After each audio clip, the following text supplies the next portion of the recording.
Les habitants et les habitantes du milieu rural font face à de nombreux défis de mobilité, étant donné que la voiture reste le mode principal pour pouvoir accéder à certains services. Donc il y a toute une question d'accessibilité, des enjeux sociaux pour éviter l'exclusion, des enjeux économiques d'accès à cette mobilité, mais aussi des enjeux environnementaux. Je suis Agathe Daniel et je suis doctorante au CEREMA, au sein de l'unité mixte de recherche Matrice. Je travaille sur la fabrique des aménagements multimodaux routiers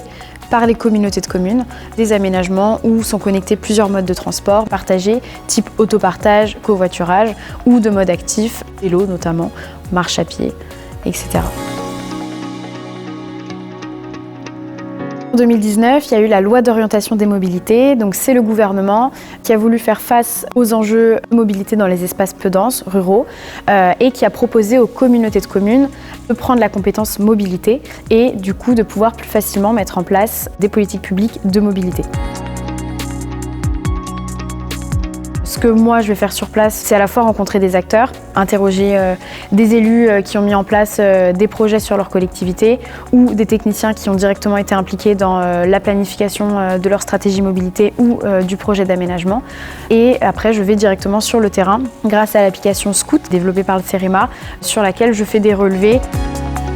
La fabrique des aménagements multimodaux routiers, c'est l'approche aménagement du territoire, donc proposer des services, assembler ces services autour de la route et fabriquer le territoire. À côté de ça, il y a toute la fabrique institutionnelle, donc la planification d'un potentiel maillage du territoire avec ses offres de mobilité, mais aussi l'interaction entre les différents acteurs, les processus, les financements pour pouvoir mettre en place ces politiques publiques de mobilité.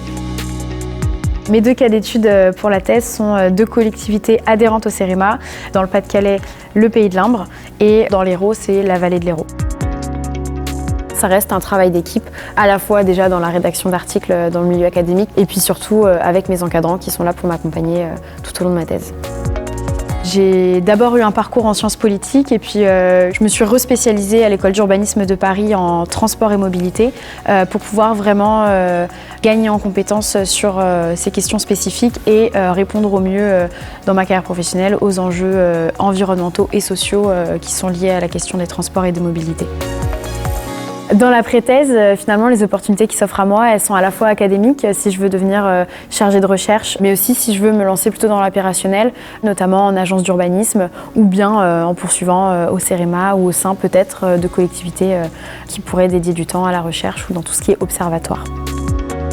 Ma thèse, elle apporte de la connaissance sur les différents aménagements qui existent et les différents processus de fabrique de ces aménagements du territoire et de fabrique politique qui derrière peut être diffusé à l'échelle nationale pour pouvoir accompagner au mieux les différentes collectivités qui en auraient besoin.